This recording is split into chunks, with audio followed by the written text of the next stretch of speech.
أشهد أن لا إله إلا الله وحده لا شريك له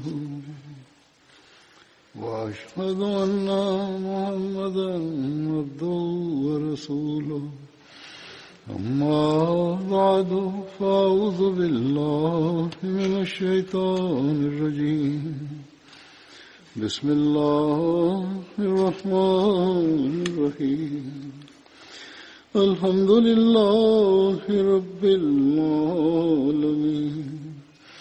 الرحمن الرحيم مالك يوم الدين إياك نعبد وإياك نستعين اهدنا الصراط المستقيم صراط الذين أنعمت عليهم غير المغضوب عليهم ولا الضالين.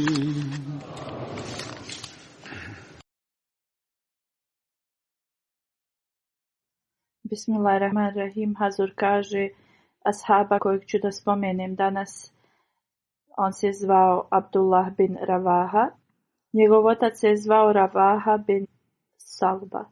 Kapša bin Vakid bin Amr je bila njegova majka koja je pripadala Benu Harith, ogranku Hazrađ plemena koje je bilo ensarijsko. Hazreti Abdullah bin Ravaha je učestvovao u bejatu zakletvi na Akvi. On je bio vođa Benu Harith bin Hazrađ. Njegova titula je bila Ebu Muhammed, a neki govore da je Ebu Ravaha ili Ebu Amer. Jedan ensarija prenosi da je časni poslanik sallallahu alejhi ve sellem uspostavio bratstvo između Abdullah bin Ravaha i između Hazreti Migrada. Prema Ibn Isadu, on je bio jedan od onih koji je pisao Kur'an. Hazreti Abdullah bin Ravaha je učestvovao u svim borbama uz časnog poslanika sallallahu alejhi ve sellem, uključujući Beder, Uhud, Hendek, ugovor na Hudejbiji, Umretul Kada. Postao je šehid u toku bitke Mauta i on je bio jedan od vođa armije u toj borbi. Prenosi se jednom da je Abdullah bin Ravaha išao prema džamiji časnog poslanika sallallahu alejhi ve sellem. Tada je poslanik sallallahu alejhi ve sellem rekao sjednite i on nije bio ušao u džamiju, on je odmah sjeo kad je čuo to naređenje od poslanika sallallahu alejhi ve sellem.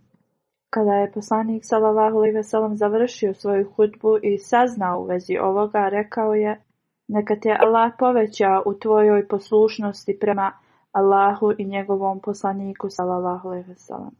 Sličan događaj možemo da nađemo u vezi ovoga i u vezi Abdullaha bin Masuda. Hazur kaže, ja sam već spomenuo taj događaj u vezi njega kada sam govorio na hudbi u vezi njega. Događaj u vezi njega je sličan kada je poslanik sallallahu alejhi ve sellem rekao sjednite, on je bio ispred vrata i sjeo je i onda se je tako pomalo pomicao dok je ušao u džamiju. Hazreti Abdullah bin Ravaha je uvijek bio prvi kad je god se išlo bilo gdje u borbu ili na putovanja, a vraćao se zadnji. Hazreti Abu Darda prenosi: utječem se Allahu od dana kada zaboravim da se sjetim Abdullaha bin Ravaha. Kada bi mi prilazio, stavljao bi ruku svoju na moja prsa, to jeste kad bi se god sreli, tako bi ga dočekao, i to je bila svakodnevnica. Način njegovog ponašanja je vrijedan spominjanja. Hazreti Ebu Darda dalje govori: kada mi je prilazio, uvijek bi stavljao svoju ruku na moja prsa, a kada bi se rastajali, stavljao bi svoju ruku između mojih ramena i onda bi mi govorio: o Uejmir, dođi sjedi sa mnom da malo osvježimo našu vjeru. I onda bi sjeli i sjećali bi se uzvišenog Allaha dokle god bi on tako želio. Onda bi Abdullah bin Ravaha rekao: o Uejmir, ovo su sastanci gdje osoba govori o svojoj vjeri. Spominje se u Kitabu Zuhud, knjiga od imama Ahmeda, kad bi Abdullah bin Ravaha se sastajao sa jednim od svojih drugova: dođi da osvježimo našu vjeru u našeg gospodara. U istoj knjizi se spominje da je poslanik sallallahu alejhi ve sellem rekao: neka Allah spusti svoju milost na Abdullaha bin Ravaha. On voli takve skupove na koje su i meleci ljubomorni ili zavidni od takvih skupova. Hazreti Ebu Hureyra radijallahu anhu prenosi da je poslanik sallallahu alejhi ve sellem rekao kako je odličan čovjek Hazreti Abdullah bin Ravaha. Poslije bitke na Hajberu poslanik sallallahu alejhi ve sellem ga je poslao da napravi izvještaj u vezi voća i imovine tu. Jednom kada se Abdullah bin Ravaha razbolio, poslanik sallallahu alejhi ve sellem je došao kod njega i molio se i rekao je: gospodar moj, ako je njegovo vrijeme da ide, učini to lahkim za njega. Ako njegovo vrijeme odlaska nije još došlo, onda mu podari zdravlje. Poslije ove dove njegova temperatura je opala. Kada je osjetio ovo da se poboljšava njegovo stanje, rekao je: o Allahov poslaniče, moja majka je govorila kad bi bio bolestan: ti si moj kamen i moja podrška. Vidio sam meleka koji stoji iznad i pitao me je: da li si ti zaista ovakav? Ja sam odgovorio da jesam. Melek je držao neki štap i udario me njime. Hazur kaže: postoji još jedan hadis sličan ovome koji izgleda da je više tačniji. On kaže da je melek držao štap i upitao me je: da li si ti zaista takav kakvim te tvoja majka opisuje, kao planina i njena podrška? Jer ovo je oblik širka, pripisivanja partnera Allahu. Abdullah bin Ravaha je rekao: ako ja kažem da jesam takav, on bi me zasigurno udario tim štapom. On je također bio pjesnik i uvijek bi odgovarao onima koji su vrijeđali časnog poslanika sallallahu alejhi ve sellem. Kroz njegove stihove bi im odgovarao. Neki od njegovih stihova su sljedeći: ja sam prepoznao dobrotu u tvome blagoslovljenom biću, to jeste u poslaniku sallallahu alejhi ve sellem. A Allah zna da moje oči nisu bile prevarene. Ti si poslanik. Kogod ne dobije tvoje zalaganje na sudnjem danu, zasigurno je izabrao za sebe da bude bezvrijedan. Onda neka mu Allah pruži strpljenje i u svim dobrotama kojim ih je on blagoslovio. Isto kao što je podario Musa alejselamu strpljenje. I neka mu Allah pomogne isto kao što je pomagao poslanike u prošlosti. Kad je poslanik sallallahu alejhi ve sellem čuo ove stihove, rekao je: o Ravahin sine, neka ti Allah podari strpljenje. I Šam bin Urva govori: kao rezultat ove dove Allah mu je podario uvijek strpljenje. Toliko da kada je postao šehid, kad su ga ubili, dženecka vrata su se otvorila za njega i on je ušao u njega. Ibn Isad prenosi: sljedeći ajet je bio objavljen: Aš-šu'ara'u yattabi'uhumul ghavun. A što se tiče pjesnika, njih jedino slijede samo zalutali. Abdullah bin Ravaha radijallahu anhu je rekao: Allah zna da li sam ja jedan od njih. Poslije ovoga sljedeći ajet je bio objavljen: Illallazina amanu wa amilu salihat. što znači osim onih koji vjeruju i rade dobra djela. Autor od Mođuma Šuara piše: i prije Islama u vrijeme neznanja Abdullah bin Ravaha je imao veliki status, a također u toku Islama. Abdullah bin Ravaha je napisao stih u vezi hvale poslanika sallallahu alejhi ve sellem, koji se smatra jedan od najboljih njegovih stihova. Ovaj stih nam opisuje njegovo srce, stanje njegovog srca, koji glasi: o Muhammede sallallahu alejhi ve sellem, i da si bez znakova koji govore u vezi tvoje istinitosti. Tvoje lice je dovoljno da potvrdi tvoju istinitost. Hazreti Abdullah bin Ravaha je bio pismen i mogao je i da piše i da čita u vrijeme prije Islama, u vrijeme kada to uopšte nije bilo pretežno među Arapima. Poslije bitke na Bedru, poslanik sallallahu alejhi ve sellem je poslao Zaid bin Harsa radijallahu anhu sa Bedratu u Medinu, a Hazreti Abdullaha bin Ravaha u Vali da razglase pobjedu. Vali je mjesto otprilike od 4 do 5 milja sjeverno od Medine, gdje je selo Kuba i druga plemena su bila naseljena. Hazreti Sejd bin Džubeir prenosi da je poslanik sallallahu alejhi ve sellem ušao u Mesdžid Haram sa svojom kamilom i udario je Hadžri Esved.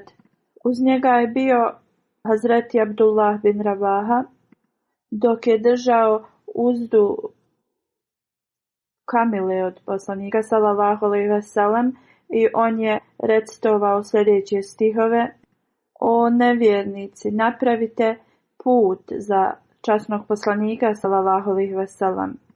Kad smo ga prihvatili, dali smo vam takav udarac da ukloni glavu s njenog počivališta.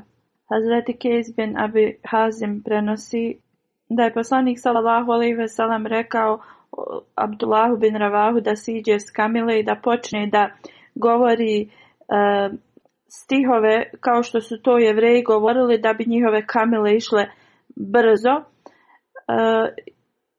Abdullah bin Ravaha je rekao: o Božji poslaniče, ja sam prestao da govorim takve stihove.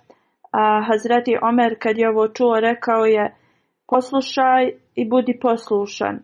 On je tada odmah sišao sa kamile i počeo da govori sljedeće stihove: o Bože, da nije bilo tebe, mi ne bi dobili uputu, niti bi imali išta, niti bi klanjali svoje namaze.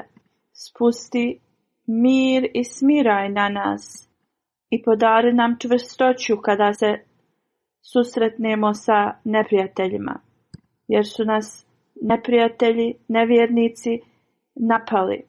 Vaki je također prenio sljedeće, da je on rekao: ako oni žele da prave nered, mi ćemo se suprotstaviti. To jeste da će staviti kraj tim neredima i neće dozvoliti da se prošire. Prenosilac tada govori da je poslanik sallallahu alejhi ve sellem rekao: Allahu moj, imaj milosti na njima.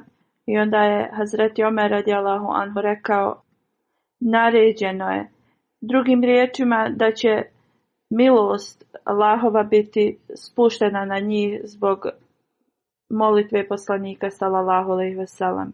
Hazreti Ubada bin Samit prenosi: kad je časni poslanik sallallahu alejhi ve sellem otišao da posjeti Abdullaha bin Ravaha, on je tad bio bolestan i nije mogao da ustane iz svog kreveta. Poslanik sallallahu alejhi ve sellem ga je pitao: da li ti znaš ko su šehidi iz mog umeta? Oni su rekli: šehidi su oni ljudi koji budu ubijeni. Poslanik je rekao: u tom slučaju bilo bi samo nekoliko šehida iz mog umeta. Onda je rekao: musliman koji je ubijen, on je šehid. Onaj koji umre zbog stomačne bolesti je šehid. Onaj koji se utopi je šehid. I žena koja umre u toku poroda je šehid. Ovo su razne vrste šehida. Hazreti Urva bin Zaid prenosi da je poslanik sallallahu alejhi ve sellem postavio Abdullaha bin Ravaha kao vođu vojske u toku bitke Mauta i rekao je, ako Hazreti Zaid pogine, da će Džafer bin Abu Talib biti sljedeći vođa. Ako i on pogine, onda Abdullah bin Ravaha će da bude vođa. Ako i on pogine, onda muslimani trebaju da izaberu za vođu koga god oni žele. Kada su bili spremni da krenu, ljudi su došli da isprate, ispraćali su i ove komadante koje je poslanik sallallahu alejhi ve sellem postavio. I kada su došli da isprate Abdullaha bin Ravaha, on je počeo da plače. Ljudi su ga pitali zašto on plače i on je odgovorio, tako mi Allaha, ja nemam nikakve želje ni žudnje za ovim svijetom. Kako god, čuo sam časnog poslanika sallallahu alejhi ve sellem kad je govorio u vezi ajeta wa in minkum illa wariduha kana ala rabbike hataman maqdiya. I nema nijednog od vas silnika koji neće doći do nje, to je obavezujuće odredba gospodara tvoga. On je rekao, ja ne znam koje je moje stanje. Zbog toga što se vatra spominjala u ovom ajetu, on je bio zabrinut, gdje u drugim ajetima se kaže, kad se govori ovako, osim vjernika da ih neće vatra dotaći. I oni koji odu u džihad na Allahovom putu. Ljudi su mu rekli da uzvišeni Allah će da bude uz njega i da će ga vratiti njima. U Tafsiru Sagir zapisano je da ovo se neće desiti vjernicima, da je u tom ajetu samo za nevjernike, to je bio opis. Obećani Mesija alejhi selam je ovo objasnio dalje kroz hadise. U Sameri u Tafsiru kaže se da se spominju dvije vrste džehennema. Jedan džehennem možemo doživjeti u ovom životu, a drugi na budućem svijetu. Gdje se spominje da svi će ući u džehennem, to ne znači za vjernike. Radije to znači da vjernici nekad osjete neke aspekte džehennema na ovom svijetu, to jeste nevjernici im urade razne poteškoće i patnje. U drugom smislu jasno u Kur'anu stoji da vjernici neće nikada ući u džehennem. Jer u časnom Kur'anu u vezi vjernika Kur'an govori da će vjernici ostati toliko daleko od džehennema da neće čuti ni najmanji zvuk iz njega. Onda značenje da će vjernici osjetiti džehennem, to je u nekom obliku na ovom svijetu.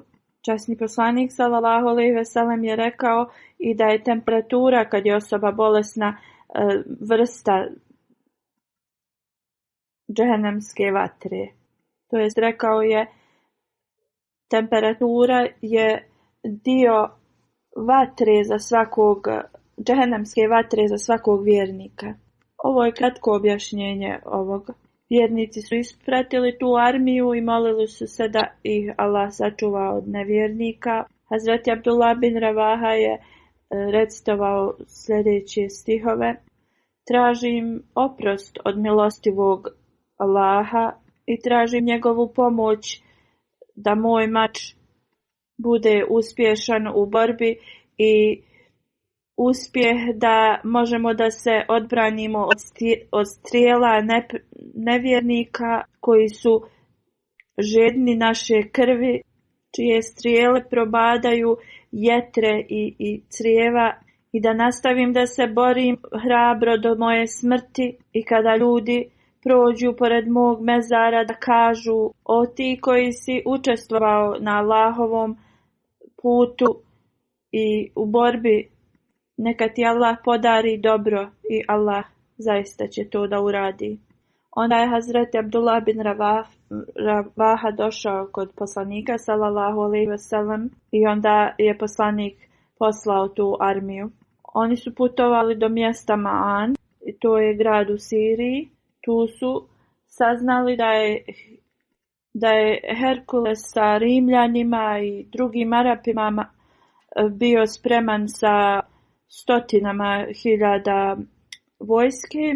Muslimani su tu ostali 2 dana i oni su diskutovali da li da pošalju nekoga poslaniku sallallahu alejhi ve sellem da ga obavijeste u vezi broja te armije, veličine njihove, da su neprijatelji bili u ogromnom broju. Oni su mislili da će poslanik sallallahu alejhi ve sellem da im pošalje još vojske ili da promijeni svoju naredbu. Kako god, Hazreti Abdullah bin Ravaha je dao neku snagu tvojoj vojsci i svojim govorom ih je ohrabrio. I iako ih je samo bilo 3000, muslimani su krenuli prema toj ogromnoj armiji, rimljanskoj armiji. Ostale su muslimani krenuli prema mjestu Malta.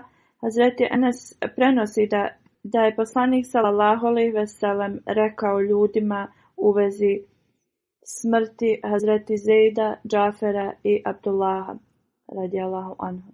I ovo je bilo kada je naglasio prije bilo kojih izvještaja koji su došli od njih. Poslanik sallallahu alejhi ve sellem je rekao ovo ljudima prije nego što je dobio i kakve vijesti od vojske. Poslanik sallallahu alejhi ve sellem je rekao: Zejd je držao zastavu i postao je šehid. Onda je Džafer uzeo zastavu i postao je i on šehid. Onda je Abdullah bin Ravaha uzeo zastavu i on je također postao šehid. Kada je ovo govorio časni poslanik, suze su mu tekle niz lice.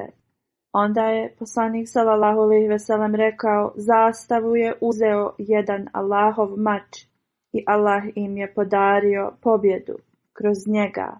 Kad je poslanik sallallahu alejhi ve sellem saznao u vezi smrti Hazreti Zejda, Džafera i Abdullaha, ustao je da im iskaže poštovanje prema njima. Ustao je i rekao je: Allahumma gfir li Zejdin, Allahumma gfir li Zejdin, Allahumma gfir li Zejdin, Allahumma gfir li Džafer, veli Abdullah bin Ravaha. Što znači: o Allahu oprosti Zejdu, o Allahu oprosti Zejdu, o Allahu oprosti Zejdu, o Allahu oprosti Džaferu i Abdullah bin Ravaha. Hazreti Aisha radijallahu anha prenosi kada je Hazreti Zejd, Džafer i Abdullah bin Ravaha, kad su postali šehidi, bili ubijeni, poslanik sallallahu alejhi ve sellem je otišao i sjeo u džamiju. Emocije tuge i žalosti su bile vidljive na njegovom licu. Hazreti Muslim Maud radijallahu anhu je objasnio borbu Mauta na sljedeći način. Ovo sam već govorio kada sam govorio o Hazreti Zejdu. Kako god želim da spomenem ukratko ponovo. Hazreti Muslim Maud radijallahu anhu govori: prije bitke poslanik sallallahu alejhi ve sellem je postavio Zejda za vođu vojske i onda je rekao: ako je on ubijen, Džafer će da bude vođa, pa onda Abdullah bin Ravaha. Kada je ovo rekao, jedan je Jevrej sjedio u tom društvu i rekao je poslaniku sallallahu alejhi ve sellem: iako ja ne vjerujem u tebe, ali ako si istiniti poslanik, nijedan od njih se neće vratiti. Jer šta god poslanik izgovori, pravi poslanik, to će se zaista ispuniti. Onda je taj Jevrej otišao kod Hazreti Zejda i rekao: ako je tvoj poslanik istiniti, ti se nećeš vratiti. Zejd mu je rekao: da li se ja vratio ili ne, Allah to zna, ali to ne mijenja da je naš poslanik sallallahu alejhi ve sellem istinit. Iako nije vjerovao u poslanika sallallahu alejhi ve sellem, ovaj Jevrej je znao da će se ispuniti njegove riječi. Ali ovo je tako ponašanje onih koji ne žele da prihvate istinu. Allahova mudrost, Hazret Muslim Maud kaže, je bila u tome da ovo se sve ispuni što je poslanik sallallahu alejhi ve sellem rekao. I desilo se tako da sve trojica njih su postali šehidi. I u to vrijeme armija se mogla da razaspe i da muslimanska, ali tada je Halid bin Velid uzeo zastavu i Allah je dao pobjedu muslimanima kroz njega i vratio je armiju bezbjednu nazad. Hazur kaže i ovaj događaj koji ću sada spomenem, već sam to rekao u ranijim hudbama, ali pošto pokazuje toliku ljubav i odanost Abdullaha bin Ravaha prema poslaniku sallallahu alejhi ve sellem, ukratko ću da ga spomenem.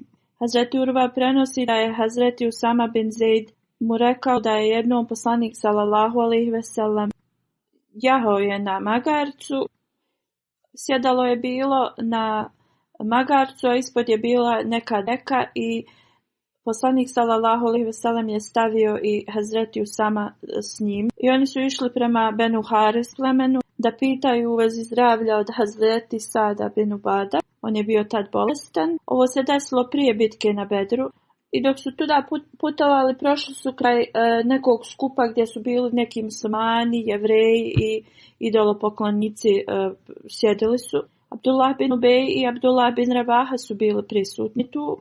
Dok je tuda poslanik sallallahu alejhi ve sellem prolazio, prašina je pala na njih dok su oni prolazili s magarcem. Abdullah bin Ubej je rekao, nemoj da prašinu dižeš na nas. Poslanik im je nazvao selam, zastao je tu i sišao je s tog magarca.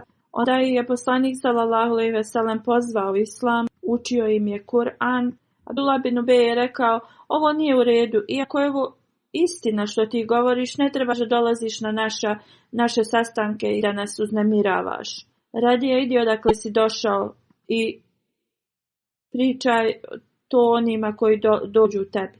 Kad je čuo ovo, Abdullah bin Ravaha je odmah rekao, o Allahov poslaniče, trebaš da dolaziš na naše sastanke i da nam govoriš o ovome, jer mi uživamo u tome. On se nije bojao nikoga ovo da kaže i tada su počeli da se svađaju. U svakom slučaju on je pokazao svoj karakter i ljubav prema poslaniku tada. Hazreti Ibn Abbas radijallahu anhu prenosi da je jednom poslanik sallallahu alejhi ve sellem poslao svoje ashabe na ekspediciju i Abdullah bin Ravaha je bio jedan od njih. Bio je petak i ostali su otišli već. Kako god Abdullah bin Ravaha je rekao da će ostati iza, klanjaće džumu iza poslanika sallallahu alejhi ve sellem i da će im se onda pridružiti. Kad je poslanik sallallahu alejhi ve sellem ugledao Abdullah bin Ravaha da klanja tu u džami, pitao je šta te zaustavilo da ne odeš sa svojim drugovima. On je rekao, imao sam želju da klanjam džumu iza tebe i onda da im se pridružim. Poslanik mu je rekao i da potrošiš svo blago ovog svijeta, nećeš zaraditi blagoslove kao od onih koji su već otišli. Poslanik sallallahu alejhi ve sellem je rekao ta delegacija koju je on poslao da je bila u to vrijeme više značajnija nego on da ostane da klanja džumu iza poslanika. I oni su mogli da klanjaju džumu dok su putovali.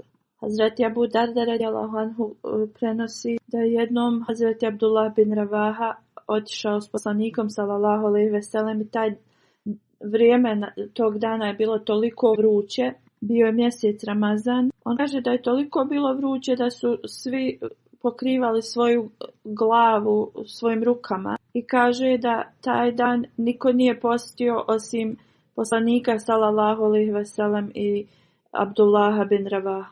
Hazreti Mirza Bashir Ahmed Sahib piše da kada su preselili iz Mekke u Medinu, mjesto gdje je poslanikova kamila stala je bilo imovina od dvojice dječaka, Sahl i Suhail. Hazreti Asad bin Zarara je bio njihov staratelj.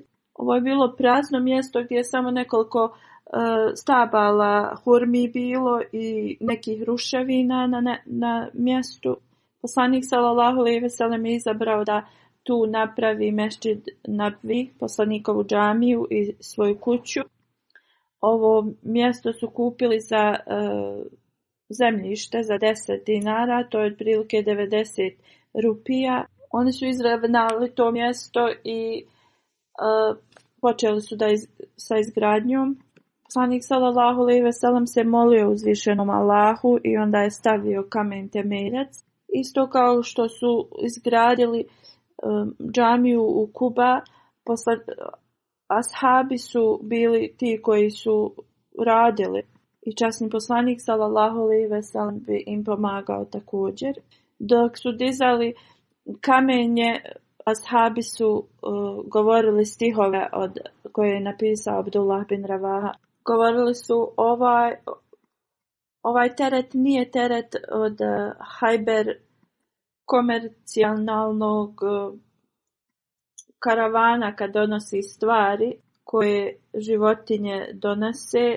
Radije naš gospodaru, ovo su poteškoće dobrih dijela koje mi nosimo radi tvog zadovoljstva. Također bi recitovali stih: naš gospodaru, istinska nagrada je na ahiretu, sa svojom milošću pošalji blagoslove na ensarije i muhađere. Kad bi ashabi recitovali ove stihove i poslanik sallallahu alejhi ve sellem bi im se pridruživao ponekad. Poslije dugog vremena džamija je bila završena. Ovo su bili komentari u vezi života Hazreti Abdullaha bin Ravaha. Sada želim da spomenem u vezi jedne osobe koja je preminula i klanjat ću njegovu dženazu u odsustvu. Zbog toga sam sam govorio o jednom ashabu danas. Cijenjeni doktor Latif Ahmed Kureši sahib, sin Menzur Ahmed Kureši sahib, preminuo je 19. januara oko 1:30 poslije podne. Otprilike imao je 80 godina. Allahu pripadamo i njemu se vraćamo. Uz Allahovu milost, on je bio Musi. Rođen je u Indiji. 1937. njegov otac je uzeo bejat od Halifatul Mesih II. Njegova majka, cijenjena Mensura Bushra sahiba, koja je i dalje živa, je unuka od jednog od ashaba obećanog Mesija alejhi selama. Kad je Pakistan postao nezavisan, njegovi roditelji su se preselili u Lahor. Uspješno je završio školu u Lahoru kao jedan od najboljih učenika. Onda je se upisao na medicinski koledž. Bio je među najmlađim učenicima tada da položi taj koledž. I ovo je spomenuo taj direktor škole. 1961. godine je otišao odselio u Veliku Britaniju da nastavi svoje školovanje. Prvo je dobio diplomu za zdravstvo djece i onda je dobio još neku drugu diplomu. Radio u jednoj od bolnica koja je bila specijalizacija za srčane bolesnike. 1968. godine Halifatul Mesih III. Ga je pitao kada planira da se vrati u Pakistan. Doktor Said je rekao kad god Hazur to naredi. Tada je Halifatul Mesih ga pitao da se vrati i on se vratio u Pakistan. Bio je postavljen da služi u Fazli Umar bolnici u Rabvi i radio je tu dugo vrijeme. 1983. bio je postavljen za glavnog u Fazli Umar bolnici i tu je ostao do 1987. godine. Kada je radio je do svoje 60. godine u Fazli Umar. 20. avgusta 1998. godine se penzionisao. Kako god te iste godine u septembru se vratio u Fazli Umar i nastavio je do 2000. da služi tu. Otprilike služio je 30 godina. Osim toga što je dao svoj život kao doktor Vakfe Zindagi da služi, on je služio u raznim odborima u Hudamul Ahmedija, poslije u Ansarul Ahmedija. Trenutno on je bio potpredsjednik za Ansarullah organizaciju. Napisao je 2 knjige koje su bile posebno za one koji žive u Pakistanu i bilo je u vezi zdravog života. Hazur kaže, njegova supruga je preminula nekoliko dana prije. Ja sam prošle hudbe govorio u vezi nje. Preminuo je otprilike 15 dana poslije svoje supruge. Iza sebe ostavlja 3 sina i 2 kćerke. Dr. Atal Malik, njegov sin, piše, on kaže, otkako se mogu da sjetim, nikada nisam vidio mog oca da ne klanja tahadžud, noćni namaz. Naša majka nam je rekla da od prvih dana njihovog braka on je uvijek klanjao tahadžud. I ovo je nastavio preko 50 godina. U zadnjim danima života moje majke on se brinuo puno o njoj. Vodio je u bolnicu i čekao je satima dok se njena dijaliza završi. Unatoč svemu ovome on nikada nije propustio tahadžud, noćni namaz. On kaže, brinuo se toliko dobro za svoje pacijente, pogotovo one koji su bili siromašni. Često bi on davao i plaćao za njihove terapije i uvijek bi nam govorio da je Allah onaj koji liječi. On ima 3 djece koji su doktori i oni kažu da je on uvijek govorio da se oni prvo mole za svoje pacijente. Njegov sin piše, mnogo puta kada sam pitao mog oca da se moli za nekog pacijenta, sljedeći dan on bi nazvao i da upita za tog pacijenta i rekao bi da se on molio za njega. 1969. on je radio u Engleskoj i on je sve to napustio da se vrati i da služi u rabbi. On je imao potpunu vjeru da će uzvišeni Allah da podari njemu za sve duhovne potrebe, također ovo svjetske, i da će njegova djeca završiti dobre škole. Uzvišeni Allah mu je dao toliki blagoslov da nikada nije imao finansijske probleme. I njegova djeca su također završili dobre škole. Mnoga njegova djeca žive u Americi, 3 od njih su doktori. Doktor Kureši se brinuo za svoje roditelje i do zadnjeg svog dana on bi spremao hranu za svoju majku i brinuo se o njoj, kao što sam spomenuo da je njegova majka i dalje živa i ona je živjela sa njim. Njegov sin piše da moj otac me je pripremio toliko dobro za test koji je on trebao da položi u Americi. I on bi nas uvijek savjetovao u svim stvarima. On je uvijek želio i savjetovao da se živi jednostavnim životom. Prije svake odluke on bi pisao pismo halifi za savjete i upute. Njegov drugi sin, dr. Ahmed Mahmud Kureši, piše, Halifatul Mesih III je rekao u vezi njega da on nije samo doktor, da on praktikuje svoju profesiju, ali uz dove. On se moli za svakog svog pacijenta i prije nego što im da bilo kakav recept, uvijek napiše Bismillahirrahmanirrahim. I onda bi napisao da je Bog taj koji daje zdravlje. I uvijek bi savjetovao sve doktore da se mole za svoje pacijente. Jer samo uzvišeni Allah ima moć da izliječi. On kaže, na dan kad je moja majka preminula, neki pacijent je došao, on je bio u autu kad je taj pacijent došao i izašao je, negdje je on morao da ide, ali je izašao, dao je tom pacijentu recept, pregledao ga je, često je kupovao lijekove za svoje pacijente. Njegova kćerka piše da je jednom neka žena nazvala da njen otac je imao srčani udar i da je sam kod kuće. Moj otac, dr. Kureši, je otišao kod tog čovjeka, pregledao ga je i bio je s njim sve dok njegova djeca nisu stigla. Svake godine bi dolazio na dželsu u Kadijanu i u Velikoj Britaniji. Bio je vrlo predan svom poslu. Njegova kćerka piše, kada je moja majka umrla, on je meni naredio u vezi nekih stvari koje ona trebala da uradi. Kaže, kad se sve to završilo, on se je toliko zahvaljivao meni da sam ja bila postiđena. I u vezi ovoga uvijek mi je govorio, kad nešto mi se da ili kad nešto imam da radim, da to se odmah uradi, da se ne odlaže. I rekao je da on nema dugo vremena na ovom svijetu, da mu nije ostalo dugo vremena. Ona kaže, ja nisam obratila pažnju na te njegove riječi kad je on govorio. Niti sam ga pitala šta to znači, jer on inače otvoreno ne govori svoje snove. Moj brat mi je rekao da mu je on rekao da je vidio, da je sanjao san i rekao je da meni nije ostalo dugo vremena na Dunjaluku.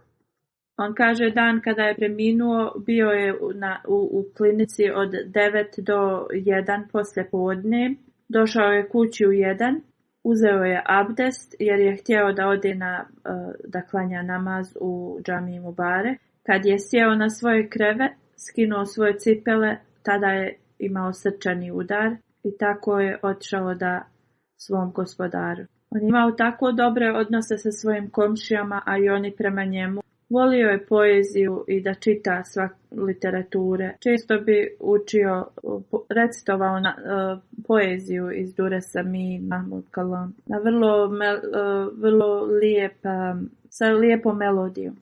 Misionar jedan piše, on kaže, doktor Sahib mi je rekao kada se vratio iz Engleske, odmah je otišao kod privatnog sekretara od Halifatul Mesih III. I halifa ga je pozvao u svoj ured i rekao, ti si došao? On je rekao da. I rekao je, ja sam vam na raspolaganju. Halifatul Mesih je rekao, ofarbali smo tvoju kuću i rekao mu je od koga da uzme ključeve i da on tu treba da boravi.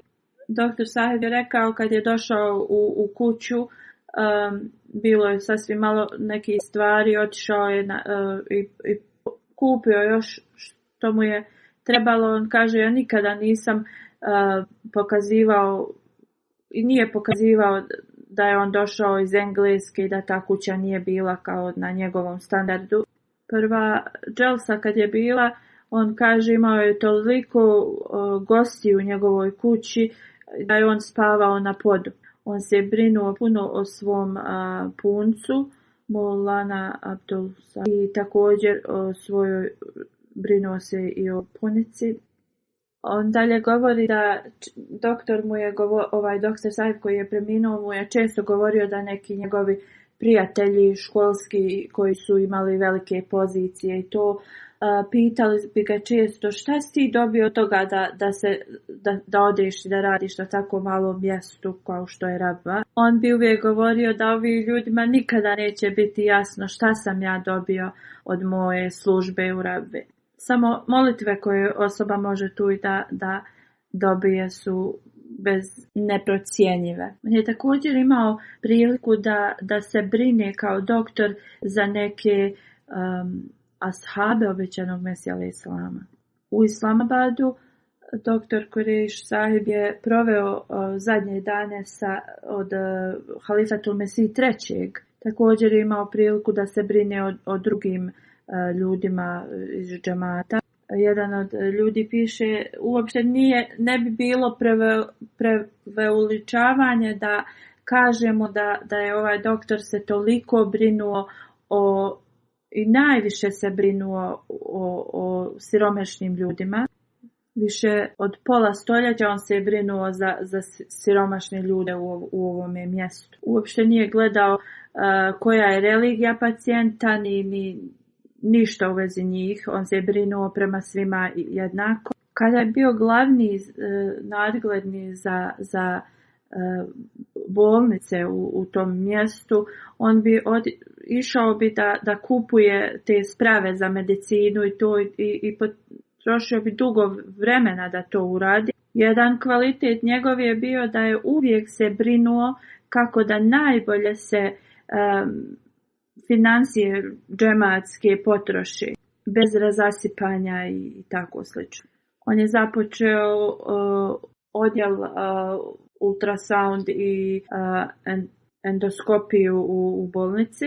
Dugo je putovao da posjeti neke ljude iz džemata i da ih savjetuje i da ih pregleda. U vezi Fazli Umar bolnice uvijek bi govorio da molitve Ahmedija halifa su uz tu bolnicu. I on kaže, uz Allahovu pomoć i ozdravljenje mnogih pacijenata u ovoj bolnici, to je jedno Allahovo čudo se dešavalo mnogo puta. Dr. Sultan Mubešir Sahib piše, dok je bio doktor u Fazli Umar bolnici, prolazio je kroz mnoga iskušenja. Kako god, on je uvijek ostao neporemećen, uvijek je bio istrajan i uvijek je bio strpljiv. Hazur kaže, ovo je tačno, ja znam kroz kakve je on iskušenja prolazio, ali uvijek je sačuvao svoju čast i svoje strpljenje. I bez ikakvih prigovora on je kroz sve to prolazio sa strpljenjem. Rezultat toga je bilo da Allah ga je uvijek blagoslovio. Nikada se nije žalio na članove odbora iz džemata, niti je ikada se žalio ni govorio o bilo kome i kad nešto ima problem na poslu sa svojim kolegama. Pa je doktor govori jednom kad je od nekog vozača supruga bila u bolnici su je doveli i oni su pozvali njega da dođe. On kaže on je odmah došao, iako je njegova kuća se nalazila na totalno drugoj strani grada, on je odmah došao tu. On kaže mi smo često, nekad bi mu se žalili kako ovi stari doktori se strogo prema njima ponašaju i tako dalje. On kaže on bi nas sakupio i na lijep način bi nam rekao da mi sve moramo da podnesemo sa strpljenjem i da se lijepo ponašamo. Na dan kad je njegova supruga preminula, dvojica njegovih bratića su imali vjenčanje i on je otišao kod njih, rekao im u vezi da je ona preminula, ali rekao da nikome ne govore i da nastave sa pripremom tog vjenčanja. Njegov sin nije želio da ide na vjenčanje, on je rekao svom sinu ovo je vrijeme kada nas Allah testira i mi trebamo da to prevaziđemo sa najvećim strpljenjem, tako da su otišli i on nikome nije želio da kaže u vezi da je njegova supruga preminula dok se nisu vjenčanja završila. Hazur kaže njihovoj djeci, oba dvoje roditelja su preminuli vrlo brzo, da uzvišeni Allah im da sabur, da oni nastave da rade dobra djela kao njihovi roditelji, kao što sam spomenuo, njegova majka i dalje živa i da dragi Allah joj podari milost.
الحمد لله نحمده ونستعينه ونستغفره ونؤمن به ونتوكل عليه ونعوذ بالله من شرور أنفسنا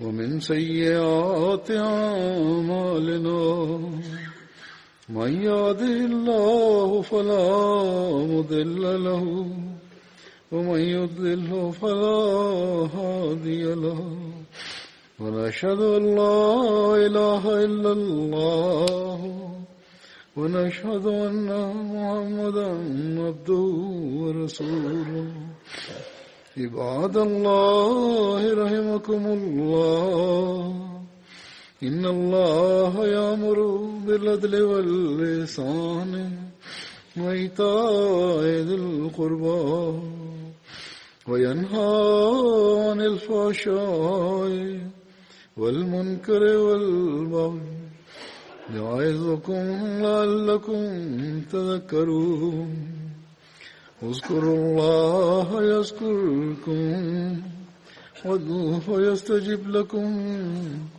ولذكر الله أكبر